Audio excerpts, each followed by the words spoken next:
మనకు తెలిసిన సర్కిల్లోనే కొద్ది గొప్ప డబ్బున్నోళ్ళు ఉంటారు కదా, మినిమం బిజినెస్ చేయాలనుకున్న వాళ్ళందరికీ ఫ్రాంచైజీలు అమ్మేశారు. నెల్లూరు పెద్దరెడ్డి చేపల పులుసు, నెల్లూరు పెద్దరెడ్డి మొత్తం ఫ్రాంచైజీలు అమ్మేశారు. అందులో నాలాగా నీ ఎదురుగా కూర్చొని మాట్లాడే ఒక ఆవిడ కూడా ఉంది, మణికొండలో పెట్టింది. ఆవిడ కూడా నష్టపోయింది. నాకు తెలుసు అసలు. సరే వదిలేద్దాం, పేర్లు వద్దు ఏమొద్దు. అలా అందరికి అమ్మేశాడు. పాపం నమ్మేసి కొనేశారు. 50 లక్షలు 70 లక్షలు కోటి రూపాయలు పెట్టి మేడం కూడా కొన్నారా? కొన్నారులే. ఆవిడ సొంత బిల్డింగ్ లో పెట్టుకుంది, కానీ ఫ్రాంచైజీగా డబ్బులు పెట్టింది. ఇట్లా అందరూ కొనేసుకున్నారు. కొన్న తర్వాత ఆ సొమ్ము పట్టుకొని వెళ్ళిపోయాడు రాజకీయాల్లో ఏదో చేద్దామని. కానీ ఆ సొమ్ము వాళ్ళ కాలుగోటికి కూడా సరిపోలే. అబ్బా అనుకున్నాడు. సరే ఫోన్లో ఎవరు తరఫున ఏం చేద్దాం అనుకోని ఇప్పుడు ప్రెసెంట్ ఈ అధికార పార్టీలో చేరి ప్రతిపక్షాన్ని విమర్శిస్తా, ఎంత కావాలంటే అంత తిట్టి పెడతా, మీరు నువ్వు ఏదో ఒకటి చేయండి అని చెప్పేసి అక్కడ ఒక పాత్ర పోషిస్తున్నాడు. ఈయన ఎవరిని టార్గెట్ చేశారంటే రోజాని. ఎందుకంటే పాపం జబర్దస్త్ దగ్గరుండి చూశాడు కాబట్టి. ఆమె ఎమ్మెల్యేగా ఉన్న 10 ఏళ్ళు జబర్దస్త్లో ఉన్నప్పుడు ఈయన ఎదురుగానే ఉండింది. నువ్వు పక్కన వెళ్తున్నా కూడా ఆమెకు వచ్చే ఫోన్లు, ఆమె మాట్లాడే మాటలు, ఆమె అపాయింట్మెంట్లు, ఆమె చేసేవన్నీ నీకు తెలుస్తుంది కదా. వాటిని ఇప్పుడు ఏం చేస్తున్నాడు అంటే వీళ్ళందరూ ఆ సీక్రెట్స్, అవన్నీ పర్సనల్ సీక్రెట్స్. ఇప్పుడు నీ స్టూడియోకి వచ్చారా, నేను ఇక్కడే కూర్చున్నా, మీ స్టూడియోలో ఉన్న మీ పర్సనల్ సీక్రెట్స్, ఆ బుక్స్ అవన్నీ నేను తీసుకెళ్లి వాళ్ళకి వీళ్ళకి ఇచ్చేసి ఎలా ఉంటుంది చెప్పు, నమ్మక ద్రోహం. అది చేశాడు వాడు ఇప్పుడు ఇక్కడ. ఆవిడ పర్సనల్ కాల్స్ మాట్లాడేవి, ఆవిడ ఎవరెవరితో అయితే ఉంటది, ఎవరెవరితో మాట్లాడుతుంది, ఏం తింటది, ఏంటి. కానీ రోజా గారు ఎప్పుడు ఏది మాట్లాడినా మీడియాలో ఫస్ట్ దానికి కౌంటర్ ఇచ్చేది మాత్రం కిరాక్ ఆర్పి. ఎవడో ఒకడు వాళ్ళ, నాకు అడ్రస్ లేని పేర్లని అన్నిసార్లు చెప్పకు, చిరాకు. ఎందుకు ఇంట్రెస్ట్ లేదు? జబర్దస్త్, నెల్లూరు పెద్దరెడ్డి. నీకు ఇంట్రెస్ట్ ఉంటే యూ బిఆర్, నాకు చిరాకు, నీకు కిరాకు, నాకేంటి, నాకు చిరాకు. సో ఇట్లా చేసిండు అంటే అది నమ్మక ద్రోహం. అది నువ్వు నిజంగా ఒక మనిషి ఇది చెడ్డది అనే తెలుసుకొని, ఇది చెడు, నేను సమాజానికి మంచి చేయాలనుకున్నా, నువ్వు వస్తే ఐమ్ హ్యాపీ. బట్ నువ్వేం చేసావు, నీ స్వలాభం కోసం నీతో పాటు తిరిగిన 10 మందిని నాశనం చేసి వాళ్ళకి అది అంటగట్టేశావు. అంటగట్టిన తర్వాత అది ఫ్లాప్ అయింది. ఆ బిజినెస్ ఎలా ఫ్లాప్ అయిందో నీకు చెప్పనా మళ్ళీ. నేను ఇట్లా మనలా మాట్లాడే ఆవిడే కొనిందన్నాను కదా, ఆవిడ బిజినెస్ చెప్తా. ఆవిడది ఎక్కడ ఉంటుందంటే కరెక్ట్గా నానక్రామ్ కూడా మెయిన్ రోడ్ ఆపోజిట్లో దివ్యశ్రీ ఓరియన్, ఇటువైపు రోడ్డు మీద ఈవిడిది. తెలుగులో నెల్లూరు పెద్దారెడ్డి చేపల పులుసు అని రాసి ఉంటుంది, వీడి మొహం ఉంటుంది. డన్. ఇప్పుడు ఆ ఏరియాలో ఆపోజిట్లో ఎవరు ఉంటారంటే సౌతీలు హాఫ్, నార్త్లు హాఫ్ ఉంటారు. మోస్ట్లీ నార్త్ వాళ్ళే ఎక్కువ ఉంటారు అక్కడ. ఓకేనా, 50-50% సౌత్లు నార్త్లు. వీళ్ళకి తెలుగు చదవడం రాదు, ఏందో అనుకుంటారు, వెళ్ళిపోతారు. ఏం అదృష్టం బాగుండి ఆ మెట్లు ఎక్కితే ఇదేంటిది పోటీ, ఫిష్ ఫిష్ కమ్ అని తినొచ్చాము తెలుగు. ఇప్పుడు నీ టార్గెట్ 50%, ఎందుకంటే వీళ్ళు రారు కాబట్టి. ఈ 50%లో వెజ్లు ఉంటారు, నాన్ వెజ్లు ఉంటారు. 25%. ఇప్పుడు 25%లో ఓకేనా, తెలుగు చదవడం వచ్చిన వాళ్ళు ఉంటారు, రాని వాళ్ళు ఉంటారు. అది ఆల్రెడీ మనం తీసేసాం నార్త్లలో కాబట్టి అది వదిలేద్దాం. 25% నాన్ వెజ్లోనే ఫిష్ తినే వాళ్ళు ఉంటారు, ఫిష్ తినని వాళ్ళు ఉంటారు. 12.5%. ఫిష్ తిన్నా కూడా కాస్ట్లీవి తినే వాళ్ళు ఉంటారు, మీడియం బడ్జెట్ తినే వాళ్ళు ఉంటారు. నీది కాస్ట్లీ, గుర్తుపెట్టుకో. అప్పుడు ఏంటిది 12.5 ఎంతకి హాఫ్ చేస్తే 6%. 6%లో నీ దగ్గరకు వచ్చే వాళ్ళు ఫిష్ తినేవాళ్ళు ప్లస్ నీ బడ్జెట్ పెట్టే వాళ్ళు ఉంటారు. అందులో కూడా ఇంటికి ఆర్డర్ చేసుకునే వాళ్ళు ఉంటారు, రెస్టారెంట్స్కి వచ్చే వాళ్ళు ఉంటారు. అంటే 1.5% నీ వాకిన్స్. బిజినెస్ స్ట్రాటజీ చూడు, ఇదే అందరు చేసే తప్పు. అందుకే ఏమో ఈ వీడియో ద్వారా నాకు ఎవరికైనా ఉపయోగపడితే బెటర్. నువ్వు కొనేసావు ఫ్రాంచైజీ, రోడ్డు మీద పెద్ద పెట్టావు లగ్జరీగా, కానీ ఇక్కడ చూడు నీ వాకిన్ టార్గెట్ 100లో 1.5%.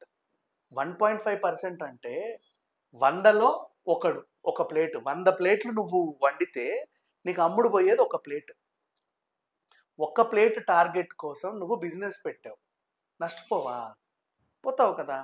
ఆ ఒక్క ప్లేట్లో కూడా కొన్ని అదేంటంటే నెల్లూరు పెద్దారెడ్డి చేపల పులుసు అనేది NPP ఏదో ఉంటుంది. అది ఎట్లుంటుంది అంటే మనం ఇక్కడ నుంచి ఉప్పల్ నుంచి హబ్సిగూడకి వెళ్ళే రోడ్లో గవర్నమెంట్ CPRM NMDC అని ఉంటాయి చూడు, అలా ఉంటది అన్నమాట. సో అది గవర్నమెంట్ ఆఫీస్ అంటే రెస్టారెంట్ ఉన్న ఫీలింగ్ కూడా ఉంటుంది దాంట్లో. అది ఫ్రాంచైజ్ నష్టపోయిన తర్వాత మరి అతని దగ్గర నుంచి రిటర్న్ డబ్బులు వస్తాయి. అది తెలియదు కదా వాళ్ళ పర్సనల్, మనకు అందుకు అనవసరం. వాళ్ళ బిజినెస్ మనకి ఎందుకు? మనకు కనబడింది రోడ్ మీద ఒక బిజినెస్ కనబడింది, వాడు హిట్టా ఫట్టా అని ఒక సినిమా ఎలా చెప్పాం అలా చెప్పాం. సో ఇట్లా అందరూ నష్టపోయారు మా మొత్తం అందరూ. వాళ్ళందరూ నష్టపోయారు. ఇప్పుడు ఏడిది నెల్లూరు పెద్ద చాలా ఎక్కడ దొరుకుతుందా, కనీసం కనబడుతుందా ఎక్కడైనా? జొమాటోలో కూడా ఉండేవి లేవు. రేటింగ్లు అందరూ పిచ్చి పిచ్చిగా ఇచ్చే. అసలు ఈ నెల్లూరు పులుసే కాదు, మేము ఎప్పుడు ఇట్లా తినలేదు. మొదటి 4 రోజుల్లో బాగానే ఉన్నాడు కట్టెల్లో. కట్టెలు కాసి నువ్వు ఎప్పుడైతే ఫ్రాంచైజీకి అమ్మాయో, ఫ్రాంచైజీలో కట్టెల పొయ్యిలు ఎక్కడ ఉన్నాయి? నువ్వు కట్టెల పొయ్యిలు చూపించి ఫ్రాంచైజీలు అమ్మావు, ఓ దగ్గర గోడౌన్ తీసి. వీళ్ళు మరి బిల్డింగ్ లో పెట్టుకున్న వాళ్ళు కట్టెల మీద ఎలా వండుతున్నారు? వాళ్ళు స్టవ్ మీద వండుతున్నారు. ఫ్లేవర్ పోయింది, అన్నీ పోయాయి. అదంతా బ్రాండ్ పడిపోయింది, కానీ రేట్లు అలాగే ఉన్నాయి. నెక్స్ట్ ఆ రేట్కి నువ్వు మంచి ఫిష్లు, వంజరం, ఇంకేమన్నా కట్లా అట్లీస్ట్ ఇవ్వచ్చు. నువ్వు రోహు బొచ్చులు ఇవి ఇచ్చుకున్నావంటే ఈ ముళ్ళతో తినలేరు. సరే వాట్ ఎవర్, ఆ బిజినెస్ మనకి ఎందుకులే ఇప్పుడు. కానీ గోలా ఇలా అమ్మి అంటే నీతో తిరిగినాడు. ఇప్పుడు నువ్వు ఉన్నావు తేజ, నేను అంటే నీకు బాగా తెలుసు ఎప్పటి నుంచో. నేను నిన్ను మోటివేట్ చేసి నీ చేత బిజినెస్ పెట్టించి నా ఫ్రాంచైజీ నీకు అంటగట్టి నీ దగ్గర 50 లక్షలు తీసుకుంటే ఇంకోసారి నీకు మొహం చూపించగలను నేను ఎప్పుడైనా సరే. కనీసం రోడ్డు మీద వెళ్ళి ఇంకో ఛానల్లో నువ్వు నాకు ఎదురుపడ్డా సరే మనం కనిపిస్తావా? అంత నీచంగా అందరు తీసుకొని పారిపోయాడు. ఎవడు ఏం అనొద్దని చెప్పి వాళ్ళు తిరిగే పార్టీలోనే ఉన్నాడు. మన అనలేము కూడా, నువ్వేంట్రా ఇలా చేశావు. So this is what happened. Market పడిపోయింది, ఎక్కడ పులుసులు లేవు. వీడు లాభపడ్డాడు, అందరికి ఫ్రాంచైజీలు అంటగట్టేశాడు. నువ్వు అంటగట్టిన ఫ్రాంచైజీ సంవత్సరం కూడా నడవాల రోడ్ల పైన, తెలుసా? సంవత్సరం నడవాల.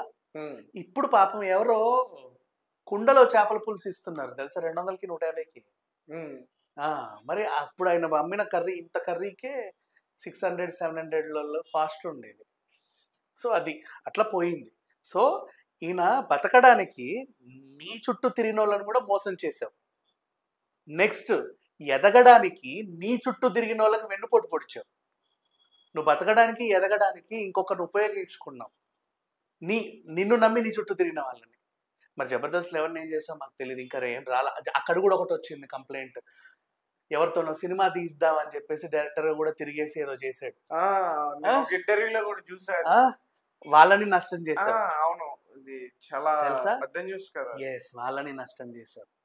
మరి ఇట్లాంటి వాడివి నువ్వు నీతులు చెప్తావేంటాయి? రోజా అన్న దాంట్లో తప్పులేదా? ఆవిడ అనకపోతే తప్పది.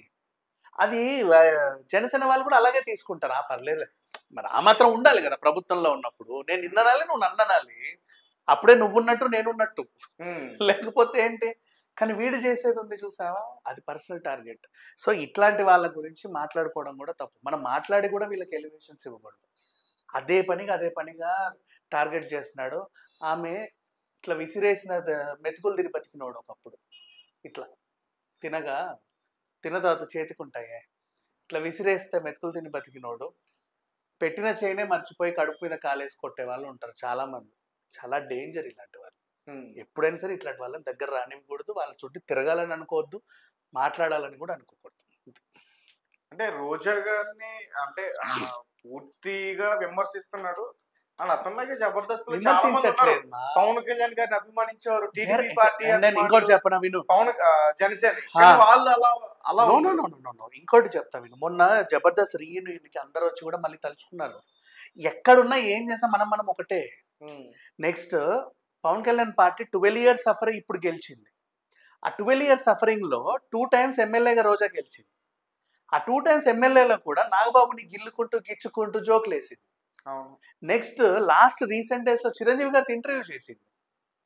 చిరంజీవి గారితో చక్కగా ఇంటర్వ్యూ చేసింది. మనం ఫ్యామిలీలో ఎంత బాగా కలిసి ఉంటాము, రాజకీయాల్లో అంటే అది తప్పదు, కానీ మనం వ్యక్తిగతంగా ఎంత బాగుంటాం అనేదే.